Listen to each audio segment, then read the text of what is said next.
নমস্কার বন্ধুরা, বিউটিফুল সোলে আমাদেরকে স্বাগত।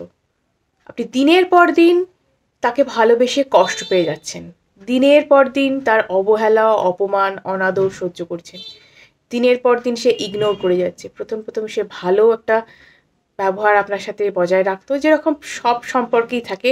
প্রথম দিকটা একদম বিশাল ভালোবাসার জোয়ারে ভেসে যাওয়ার মতন একটা আবেগঘন মুহূর্ত ছিল, একদম গদগদ প্রেম আপনাদের মধ্যে ছিল। কিন্তু এখন সেই ব্যাপারটা এমন জায়গায় চলে গেছে যে পুরো সম্পর্কের যেন একতরফা হাল আপনি ধরে আছেন এবং তিনি যেন ভেসে ভেসে বেড়াচ্ছেন।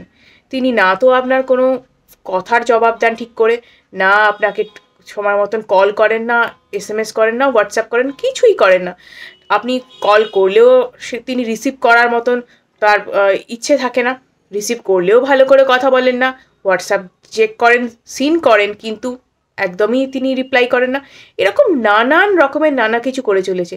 আপনি তাকে হাতে পায়ে ধরছেন, কান্নাকাটি করছেন একটু কথা বলার জন্য, একটু দেখা করার জন্য, কিন্তু তিনি একদমই আপনার সাথে কথা বলতে নারাজ। তিনি একদমই আপনাকে কথা বলবো, আপনার সাথে ঘুরবো, আপনার সাথে সময় কাটাবো, এরকম কিছু আপনাকে একদম পাত্তাই দিতে চাইছেন না। আপনাকে যেন মুখ ফিরিয়ে নিচ্ছেন, একদম বুঝিয়ে দিচ্ছেন পদে পদে যে তার জীবনে আপনার কোনো গুরুত্বই নেই, কোনো দরকারই নেই। আপনি অনেক কিছু করে ফেলেছেন, সমানে কল করে যাচ্ছেন, প্রতিটা মুহূর্তে ভাবছেন এই বুঝি তার কল আসবে, এই বুঝি তার কল আসবে, সারাক্ষণ তার কলের জন্য ওয়েট করছেন। আপনি তাকে বলছেন ঠিক আছে সময় করে আমাকে কল করো, তিনি সেটাও করছেন না। আপনি ভেবে ভেবে পাগল যে কি হয়ে গেল তার জীবনে, এমন কি হলো যে কেন আপনাকে ভালোবাসছে না, কেন আপনাকে আগের মতন গুরুত্ব দিচ্ছে না, কেন আপনার সাথে যে ঘন্টার পর ঘন্টা কথা বলতো কেন এরকম হয়ে গেল। আপনি কি দোষ করেছেন? আপনি তার হাতে পায়ে অবধি ধরছেন, যা কিছু করার করে নিয়েছেন, কিন্তু তিনি কিছুতেই আপনাকে একদম এই জায়গায় ফিরিয়ে দিতে একদম বদ্ধপরিকর যে না, আমি ওর কল করব না, ওর সাথে কথা বলবো না। নানান রকমভাবে আপনাকে ইগনোর করেছে এবং শেষে আপনাকে ব্লক অবধি করে দিচ্ছে। এবং আপনি কেঁদে কেটে একসা হয়ে যাচ্ছেন, কান্নায় ভেঙে পড়ছেন। দিনের পর দিন আপনার এই কষ্ট, অপমান সহ্য করতে করতে আপনি ভেঙে পড়ছেন। আপনি অপমান, অনাদরের, অবহেলার জারে একদম চিঁড়ে চ্যাপ্টা হয়ে যাচ্ছেন যাকে বলবো। কিন্তু ওই মানুষটার কোনো হেলদোল নেই, তাতে আপনি দেখছেন তিনি কিছুই তার তাপ উত্তাপ নেই। তিনি যেমন ছিলেন তেমনই চলছে, তেমনই তার মতন চলছে। তার ইচ্ছে হলে কল করলো, ইচ্ছে হলে কল করলো না, ইচ্ছে হলো দেখা করতে তিনি বললেন, আপনি গেলেন, কথা হলো না। এই আপনি তার হাতের পুতুলে পরিণত সে হয়েছেন। তিনি আপনাকে সুতো ধরে নাচাচ্ছেন, আপনি সেইভাবেই নেচে যাচ্ছেন।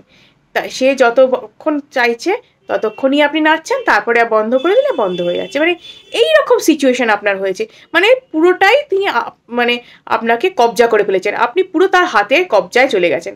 এটাই ব্যাপার হয়ে গেছে। এবং আপনি যত চেষ্টা করছেন তার দিকে তাকে কাছে টেনে আনার, তিনি তত দূরে যাচ্ছেন। আপনি চাইছেন, কারো কারো ক্ষেত্রে তো এরকম সিচুয়েশন হচ্ছে যে তাকে ব্লক করে দিচ্ছে পার্টনারকে। মানে তিনি যেখান থেকেই কল করুন না কেন সেখানেই তাকে ব্লক করে দিচ্ছে। মানে একটা অসহ্য অপমানকর পরিস্থিতি। এমনকি বাড়ির লোককেও অপমান করছে, বাড়িতে তার সাথে খারাপ ব্যবহার করেছে বাড়ির লোকের সাথে, এবং তাকে তো অপমান করছেই, গালিগালাজ করছেই, এমনকি সব জায়গা থেকে ব্লক। এবং আপনি দেখছেন হয়তো যে আপনি ভাবছেন কি হলো রে বাবা, বন্ধু বান্ধবের সাথে তিনি ঘুরে বেড়াচ্ছেন, মজায় আছেন। আপনি ভাবছেন এমন কি তার জীবনে এলো, হয়তো কোনো নতুন মানুষদের সাথেও তিনি ফটো শেয়ার করছেন। আপনি ভাবছেন তার জীবনে নতুন কেউ নিশ্চয়ই এসছে, তাই জন্যই আপনাকে আর চিনতে পারছেন না। যে মানুষটা আপনার প্রেমে হাবুডুবু খেত, যে আপনাকে ছাড়া কিছু বুঝতো না, তার হঠাৎ আজ কি পরিবর্তন হলো? যে আপনাকে ছেড়ে দিয়ে, আপনার সাথে কথা না বলে, আপনার সাথে সময় না কাটিয়ে তিনি অন্য বন্ধু বান্ধব সবার সাথে কথা বলছেন, কাজের অজুহাত দিচ্ছেন। যদিও সেই সময় আপনি জানেন তিনি কাজে ব্যস্ত, কোনো মতেই থাকেন না, তাও তিনি কাজের অজুহাত দিচ্ছেন। কাজ তো মানে একদিন বা দুদিন হয়তো তিনি ব্যস্ত থাকতে পারেন, বা একটা সপ্তাহ ব্যস্ত থাকতে পারেন, কিন্তু দিনের পর দিন, মাসের পর মাস, সারা সব সময় ব্যস্ত তিনি, একটুও তিনি সময় পাচ্ছেন না। আসলে তিনি আপনার সাথে মাইন্ড গেম খেলছেন। এবং আপনি যে তাকে এইভাবে পাগলের মতন পাবার চেষ্টা করছেন তার একটু কথা বলার জন্যে, মানে আপনি মরে যাওয়ার মতন অবস্থা, যে কথা না বলতে পারলে যে এই পজিশনটা হয়েছে ভালোবাসায়, তিনি এটা এনজয় করছেন। এটা মানে খুব ক্রুয়েল, খুব স্যাডিস্ট নেচার আমি বলবো, যে ভালোবেসে যে আপনি কত কষ্ট পাচ্ছেন তিনি সেটা এনজয় করছেন, জানেন তো। আর আপনি তার হাতে এই জিনিসটা তুলে দিচ্ছেন। দিনের পর দিন সে যে অন্যায়গুলো করে গেছে, আপনি তাকে তার ইগোটা বুস্ট করে গেছেন। তাকে একটা সিংহাসনে বসিয়ে রেখেছেন যে না, তোমার কোনো দোষ থাকতেই পারে না। যত দোষ আমার, যত কিছু দায় আমার, আমি ভুল করি, আমি তাই ঠিক করার জন্য সব কিছু সম্পর্ককে তাই বদ্ধপরিকর, আমাকেই অপমান সহ্য করতে হবে এবং আমাকেই সবসময় তার কাছে হাতে পায়ে ধরে ক্ষমা চাইতে হবে। এই পজিশনে আপনি নিয়ে গেছেন এবং তার জন্য আজকে আপনাকে সে টেকেন ফর গ্র্যান্টেড নিয়ে ফেলেছে এবং ভাবছে যে আপনার তো কোনো কাজই নেই, সারাদিন তার পেছনে পড়ে থাকা, ঘ্যান ঘ্যান ঘ্যান ঘ্যান ঘ্যান ঘ্যান করা, তাকে সারাদিন কল করা, মেসেজ করা, এটাই আপনার জীবনের একদম উদ্দেশ্য। তাকে মানে আপনার তাকে কল না করলেও চলবে, তার জীবনে অনেকে আছে, এটাই সে ভেবে পড়েছে। আর তাদের সেই অনেকদের মধ্যেই আপনিও একজন যে তার জন্যে পাগল, এবং অনেকেই নাকি তার জন্য পাগল, আপনিও তাই তার জন্য পাগল, এবং সে এটাই ভাবছে এবং এটাই সে রিলিশ করছে, এটাই সে এনজয় করছে। দেখেছো কত লোক আমায় ভালোবাসে, আমার কি দাম, আমার মানে এটা খুব মানে খারাপ ব্যাপার। আমি বলবো যে যদি কেউ কাউকে ভালোবাসে না, মানে মন থেকে যদি কেউ কাউকে ভালোবাসে, সেখানে ভালোবাসা যদি সেই খাঁটি হয়, পিওরিটি যদি থাকে, তাহলে কিন্তু কেউ কারোর সাথে এরকম করতে পারে না। কিন্তু কি বলবো, যুগের ধর্ম, এবং এই যুগের ধর্মকেই কিন্তু হওয়াতেই কিন্তু আপনার এই সম্পর্কটা একদম এরকম তলানিতে এসে ঠেকেছে। এবং কিছু জায়গায় আমি বলবো আপনারও দোষ রয়েছে, কারণ আপনি তার হাতে পায়ে ধরাধরি প্রথম থেকে করা শুরু করেছেন, আপনার দোষ না থাকতেও। এবং এতে তার মনে হয়েছে কি, আমার কোনো দোষ থাকতেই পারে না, আমি কোনো খারাপ কাজ করতেই পারি না, আমি যা করি সব ঠিক কাজ করি, এবং সব দোষ যা কিছু অন্যজনের। এই ভেবে সে তৈরি হয়েছে, সম্পর্কটাকে এইভাবেই সে এগিয়ে নিয়ে গেছে, আপনি এইভাবেই এগিয়ে নিয়ে গেছেন এবং আপনি তাকে বুঝিয়েছেন সম্পর্কের দায়ভার বহন করা সমস্ত কিছু আপনারই, তাই সে এরকম।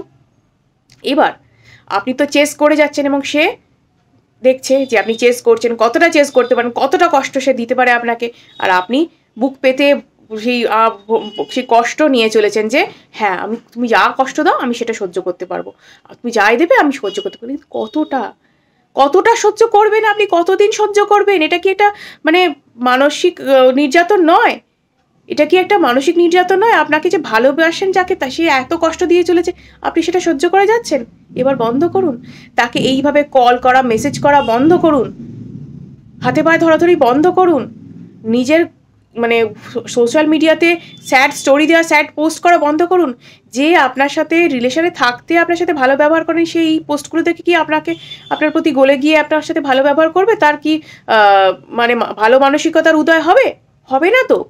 তিনি যেমন মাইন্ড গেম খেলছেন, তিনি যেমন সাইকোলজিক্যাল ট্রিক আপনার উপর অ্যাপ্লাই করেছেন, আপনিও করুন।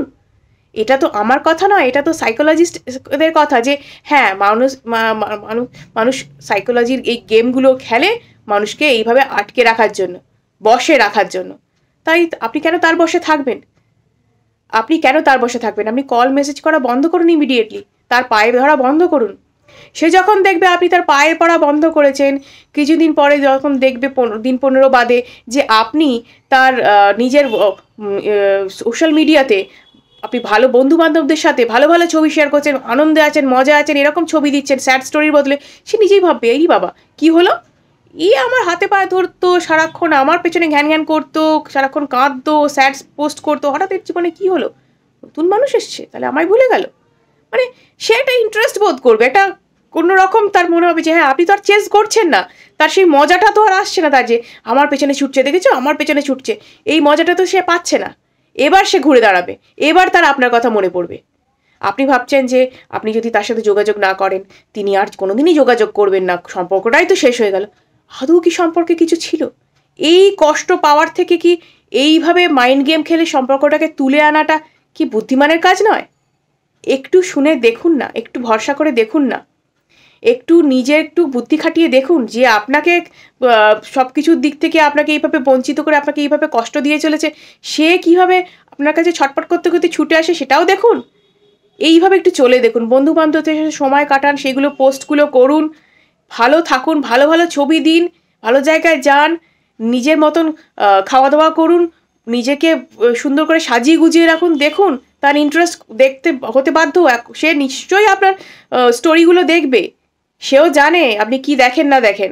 সেও যখন দেখবে আপনি তার স্টোরি আর চেক করছেন না, আপনি তাকে বারবার কল মেসেজ করছেন না, তার হাতে পায়ে ধরাধরি করছেন না, সেও ইন্টারেস্টেড হবে। সে দেখবে দেখি তো কী করছে ওর সোশ্যাল মিডিয়াতে কি দিয়েছে দেখি, যখনই দেখবি আনন্দে থাকা, বন্ধুদের সাথে মজা করার ফটোগুলো, তখন সেও আপনার দিকে ভাববে যে তো আপনাকেই ফোন করে বসবে যে কি ব্যাপার, কি হয়েছে, আমার আর কই কল মেসেজ করো না তো। আপনিও ট্রিকলি করে উত্তর দিন যে কি উত্তর দেবেন, এবং দেখবেন আস্তে আস্তে সম্পর্কের চামটা ফিরতে আরম্ভ করবে, সেও সম্পর্কে ফিরবে। এইভাবে নিজের সম্পর্কটাকে বাঁচান সময় থাকতে। ভিডিওটি যদি ভালো লেগে থাকে অবশ্যই লাইক এবং সাবস্ক্রাইব করুন এবং অনেকের সাথে শেয়ার করুন যাতে তারা এই বিষয়ে উপকৃত হতে পারে। আজকের মতো এটুকুই, ধন্যবাদ।